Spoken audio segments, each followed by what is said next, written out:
지각과 행동, 일상생활 규칙. 지각과 행동, 감각기관을 통하여 대상을 인식하고 그에 대하여 의미를 부여하며 사물의 이치나 도리를 분별하는 능력인 지각과 그에 따른 행동은 서로 연결되어 있다. 지각을 가지고 행동을 하고 행동을 판단하는데 지각이 사용된다. 여기에서도 다른 사람의 행동을 나의 지각에 근거하여 판단하는 문제가 생긴다. 어떤 대상의 성질, 형태, 관계 등을 의식하는 작용 및 그 작용에 의하여 얻어지는 마음속의 생각 즉 심상 이미지를 지각이라고 한다. 즉, 지각은 사물을 보고 느껴 알아 어떤 판단을 하는 과정을 말한다. 사람은 어떤 경험을 자주 갖게 되면 그에 의하여 관념이 형성된다. 까마귀가 짖은 다음 손님이 왔다고 하면 처음 한두 번은 그런가 보다 하고 생각한다. 그런 경험을 여러 번 하게 되면 다음 까마귀가 짖어귀는 까마귀는 짖어귀는지 우는지 또는 소리를 지르는지 듣는 사람마다 다르겠지만 소리를 들으면 손님이 올 것을 반신반의 기대하게 되기 쉽다. 반대로 까마귀가 울고 나서 사람이 죽은 것을 여러 번 경험하고 나면 까마귀가 짖으면 곧 사람이 죽는 것을 의미하는 것으로 인지하게 된다. 결국 사람은 세상을 자기 눈으로 보게 돼 제 눈에 안경을 끼게 되는 것이다. 결국 우리의 지각은 경험을 바탕으로 형성된다고 말할 수 있다. 길거리에서 슬피 우는 어린이를 볼 경우 그 사실을 본 사람들은 각기 다르게 인지할 수 있다. 어려서 매를 많이 맞고 자란 사람이라면 일종의 분노를 우선 느낄 것이고 가족을 잃고 슬피 운 경험이 있는 사람은 그런 인지로 슬픈 감정을 가질 것이며 배가 고파온 경험이 많은 사람은 그래서 우는 것으로 일단은 인지할 확률이 높다는 것이다. 외부에서 들어온 자극은 들어온 물리적 자극을 분석하는 감각 요소와 마음속에 떠오르는 감각적 느낌인 심상 이미지 요소에 의해서 제2차적으로 느껴 알게 된다. 셀프 이미지는 자아상이다. 그래서 사람들은 옷차림이나 용모, 몇마디 말, 말의 억양, 몸짓이나 자세 등을 언뜻 살펴보고도 대상을 즉각 인지하게 된다.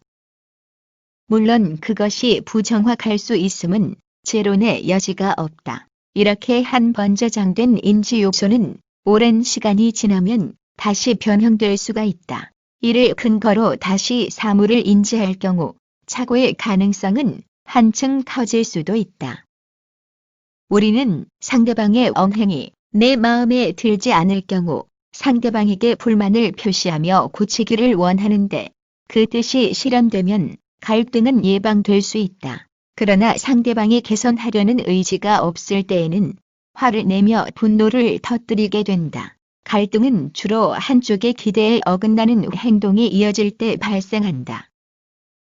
퇴근 후 아무런 연락 없이 늦은 밤 귀가 집안 청소를 돕지 않고 어지럽히기만 하는 행태, 금전 지출이 많아 가계 적자를 내고 양가 부모님 보살핌에 무관심하며 휴일에 집에서 낮잠만 자는 배우자, 가족과 더불어 지내기보다 외출이 많거나 낚시 등 혼자만의 여가를 즐기는 사람 등등이 갈등을 유발하는 구체적인 사례들이다. 우리는 생활 주변에서 타인의 행동에 대한 지각의 오류로 엉뚱한 생각을 가지거나 행동을 취하는 예우를 흔히 본다. 친구 사귀기를 좋아하고 매우 사교적인 개성이 강하여 외부 활동이 활발한 배우자가 업무 때문에 휴일에도 어쩔 수 없이 이성 파여나 관계자를 만난다. 이것에 대하여 상대 배우자는 인지 과정에서 오류를 범하여 이 사람이 바람을 피우고 다니는 것은 아닌가 하고 의심하거나 잘못된 확신을 가질 수 있으며 반대의 경우도 마찬가지이다. 이렇게 잘못 판단하며 배우자에게 분노를 표출하는 행동을 취한다. 그래서 부부간 갈등의 골은 깊혀만 가는데 이런 경우 어느 일방에게 책임이 있다고 볼 수는 없는 상황이다. 부부는 서로에 대한 인지 방식을 바꾸고 오해를 풀어줄 변화를 시도함과 동시에 대화를 통해 원만한 의사소통을 위한 노력을 기울인다면 문제는 어렵지 않게 해결될 수 있을 것이다. 일상생활 규칙. 일상생활 중 좋은 규칙을 만들어 실천하는 것은 원만한 가정을 영위함에 있어 중요한 요소가 될 수 있다. 좋은 규칙은 바람직한 습관을 길러주고 바람직한 습관은 훌륭한 행동을 유발하여 타자 간 좋은 인간관계를, 가족 구성원이 함께 행복을 느낄 가정 분위기를 조성해 나갈 수 있다. 가족 모두가 받아들이는 가운데 불문율로 지켜지는 규칙들은 가훈으로 승화하여 원만한 가정생활을 위한 지침이 될 것이다. 일상생활 중 각 가정에서 바람직한 규칙으로 정할 수 있는 내용들은 다음과 같은 것들을 열거할 수 있을 것이다. 선택은 가족회의에서 결정하는 것도 좋은 방법이다. 가족 간 경호나 부드러운 말을 쓴다. 격식 없이 자유분방함을 권장한다. 즐겁게 얘기를 하는 가운데 식사를 한다. 식사는 엄숙한 분위기에서 한다. 어른 얘기는 엄숙히 들어야 한다. 상하 간에도 자유로이 대화를 나눈다. TV를 보거나 라디오를 들으며 식사를 하지 않는다. 식사 중 TV나 라디오를 듣거나 볼 수 있다.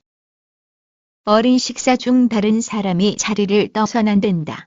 바쁘면 다른 사람이 먼저 자리를 떠도 된다. 어른이 수저를 든 후 식사를 한다. 형식에 구애 없이 편의대로 할 수 있다. 아침 식사는 우유나 빵 등으로 한다. 아침 식사는 양식이 아닌 전통 한식으로 해야 한다. 아침은 꼭 먹어야 된다. 아침은 먹지 않고 지내도 괜찮다. 가족 간 화내는 모습을 보여선 안 된다. 화가 나면 참지 말되 심하지 않은 표현을 하고 얘기를 해 풀어야 한다. 배우자의 늦은 귀가 시 상대 배우자는 기다려야 한다. 먼저 자도 괜찮다. 가족 생일에는 꼭 집에서 음식을 차려야 한다. 외식을 하는 것이 좋다. 가족 생일에는 꼭 가족원이 모인다. 그럴 필요 없다. 집안 청소는 어른들이 해야 한다. 가족 모두가 함께 청소를 한다. 초저녁에 일찍 자고 아침 일찍 일어난다. 늦게 자고 늦게 일어난다. 거실 소파에 눕는 것은 바람직하지 않다. 어른이 없을 때엔 무방하다. 아무 때나 괜찮다.